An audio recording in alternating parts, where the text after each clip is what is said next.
امروز جمعه 10 اپریل است و در این صبح بروقت با شما بینندگان عزیز درود میفرستم از دفتر مرکزی رادیو آزادی در پراگ. ساعت به وقت اینجا 7 است و روز سعید رو برای شما تهنیت میگویم و امیدوارم هر جای دنیا که هستید پیش از همه صحت و سلامت باشید. و اکنون رو میارم به خبرها. صندوق بین‌المللی پول روز 9 اپریل هشدار داد که استرایت سراسری کرونا ویروس بحران اقتصادی را سببگار خواهد شد که جهان از سالهای 1929 تا 1933 یاد ندارد. مدیر اجرایی صندوق بین‌المللی پول کریستالینا گیورگیوا میگوید در سال 2020 رشد اقتصادی از سبب این بحران منفی خواهد بود. هفته آینده در واشنگتن ملاقات بهاری صندوق بین‌المللی پول و بانک جهانی دایر می شود. از سبب استرایت کرونا ویروس یا خود کووید 19 این ملاقات توسط اینترنت صورت میگیرد. صندوق بین‌المللی پول پیش بینی میکند که سال آینده احتمال وضعیت بهتر خواهد شد و تحریم ها و کرانتین ها نیز رفع میگردند. سازمان بین‌المللی روزنامه‌نگاران بدون مرز که قرارگاهش در فرانسه می باشد در اظهارات دعوت کرده است که مقامات تاجیکستان کارشان را شفافتر راه اندازی نموده فشار نسبت ژورنالیستان را خاتمه بخشند. سازمان یاد شده خاطر نشان میکند مقامات تاجیکستان اصرار می‌ورزند که در این جمهوری کرونا ویروس سرایت نکرده است و از دادن جواب به سوال‌های روزنامه‌نگاران در مورد وضع بهداشتی کشور خودداری میکنند.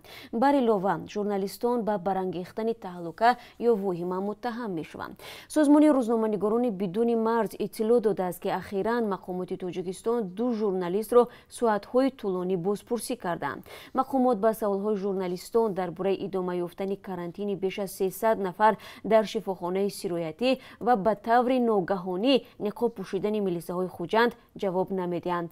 دسترسی به سامانه‌های مستقل قطع شده است. پرزیدنت رادیو آزادی جیمی فلای در یک پیامی که هفته گذشته به عنوان وزیر کارهای خارجی تاجیکستان ارسال نموده بود شکایت کرده است که مقامات تاجیکستان با رسانه‌ها همکاری نمی‌کنند.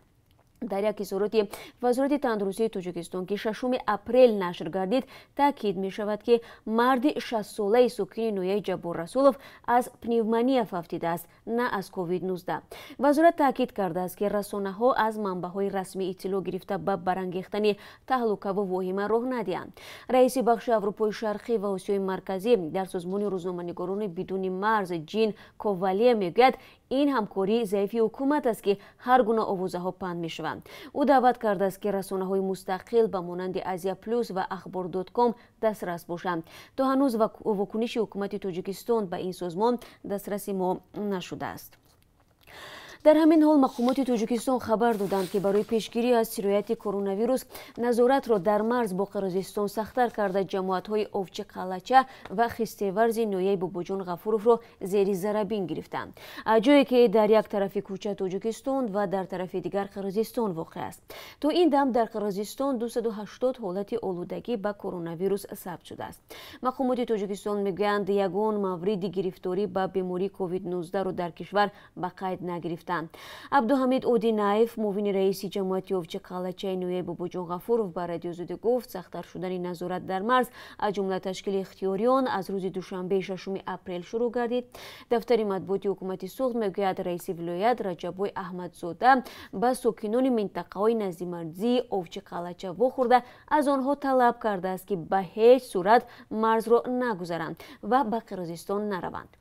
مظفر یونوسف سخنگوی رئیس ولایت سوخت گفت در چند کوچه‌ای که از دو طرف تاجیکستان و قرقیزستان جایگیر شدند مرزبانان و ماموران میلیسه را گذاشتند. به قول یونوسف علاوه به مرزبانان و کارمندان میلیسه دروژینچیان اختیاری تشکیل شدند که مردم را برای نگذشتن از مرز آگاه میکنند. هرچند مرز قرقیزستان از 2 هفته قبل بسته ساکنان را این چیز نگران کرده است که توسط نقطه‌های معین نشده مرز ممکن است ساکنان رفت آمد کنند و احتمال پنهان شدن ویروس را بیشتر نمایند. مقامات تاجیکستان در پاسخ به این نگرانی ها میگویند نظارت سخت و همه نفرانی از قرقیزستان آمده به کارانتین فرا گرفته می شوند. тоҷикистон пештар маҳлулҳои безараргардониро аз хориҷ ворид мекард, вале дар пай баста шудани марзҳо ҳоло ба соҳибкорони маҳаллӣ пешниҳод шудааст ки онҳоро дар дохил истеҳсол кунанд. донишмандони бахши кимиё дар тоҷикистон аввал шуда барои безараргардонии биноҳо оби нуқраро пешниҳод карданд ки ба гуфтаашон он хосияти зидди вирусӣ ва зидди микробӣ дорад. донишмандон ба табибон, ҳамшираҳо ва фаррошҳо тавсия доданд ки хилъат ва ниқобҳои тиббии худро бо ин об бишӯянд. кормандони институти химияи академияи илмҳо гуфтанд ки дастгоҳҳои истеҳсоли оби нуқраро сохтанд. дар ҳоли ҳозир дар як шабонарӯз 200 литр оби нуқра истеҳсол кардан мумкин аст, вале дар сурати зарурат мо метавонем онро афзоиш бидиҳем, мегӯяд корманди академияи илмҳои тоҷикистон ҳамдам капков. пажӯҳишгоҳи кимиё ният дорад рӯзҳои наздик маҳсулоти худро ба даҳҳо корхонаҳои кишвар пешниҳод кунад ки истеҳсоли ниқобҳои тиббиро оғоз карданд. дар айни замон рӯзи гузашта ба тоҷикистон 18 вагон кӯмаки дӯстона аз узбекистон фиристода шудааст. дар ин бора хабаргузориҳои расмии он кишвар итилоъ доданд. ин ёрии башарӣ ба хотири мусоидат ба ҷилавгирӣ аз бемории COVID-19 аз номи президенти Узбекистон Шавкат Мирзиёев интиқол шудааст. кӯмаки фиристодашуда аз 1000 тонна орд, васоили антисептикӣ ва дезинфексионӣ, хилатҳои тиббӣ, дастпӯшаку ниқобҳо, пойафзоли тиббӣ, респираторҳо ва айнакҳои тиббӣ иборат мебошанд. бори ёрии башариро то шаҳри Душанбе як ҳайат аз вазорати ҳолатҳои фавқулоддаи Ӯзбекистон оварда расонд. кӯмакро бошад муовини сарвазири Тоҷикистон Назим Иброҳим ва вазири тандурустӣ Насим Олимзода қабул карданд. Ӯзбекистон дар шароите дасти худро барои кӯмак ба Тоҷикистон дароз мекунад ки дар он кишвар аллакай 555 мавриди сирояти коронавирус ва фавти 3 нафар аз ин беморӣ тасдиқ шудааст. эътилофи созмонҳои ҷаҳонии мубориза бо фақр ё Оксфам аз раҳбарони ҷаҳонӣ даъват кард ки барои пешгирӣ аз оқибатҳои ногувори вируси корона чораҷӯӣ кунанд. Оксфам ҳамзамон огаҳ кард ки густариши вируси корона мумкин аст 5 миллиард инсони дигарро фақир кунад. дар муроҷиати рӯзи панҷшанбеи созмони мазкур омадааст кишварҳои сарватманд барои пуштибонӣ аз иқтисоди худ дар давраи буҳрон омодаанд триллионҳо долларро харҷ кунанд. ҳамин корро бояд барои кӯмак ба кишварҳои фақир анҷом дод, зикр шудааст дар изҳороти Оксфам. шумораи гирифторон ба вируси корона дар саросари дунё ахиран аз марзи 1.5 миллион гузашт. иёлоти муттаҳидаи амрико ҳамоно бештарин шумораи гирифторони вируси корона дорад. дар мақоми дуввум Испания ва дар мақоми севум Италия қарор гирифтааст. дар амрико то ин замон 432 000 ба вируси корона мубтало ва бештар аз 14 800 кас аз он фавт дидааст. дар Испания дар як рӯзи ахир 5700 мубталои нав ба қайд гирифта шуда, ба ин тартиб шумораи умумии гирифторон дар он кишвар ба 152 000 нафар расид. шумораи фавтидагони Испания ба 15 200 кас расидааст. дар Италия шумораи гирифторон ба 95 000 ва фавтидагон ба 17 500 нафар баробар шудааст.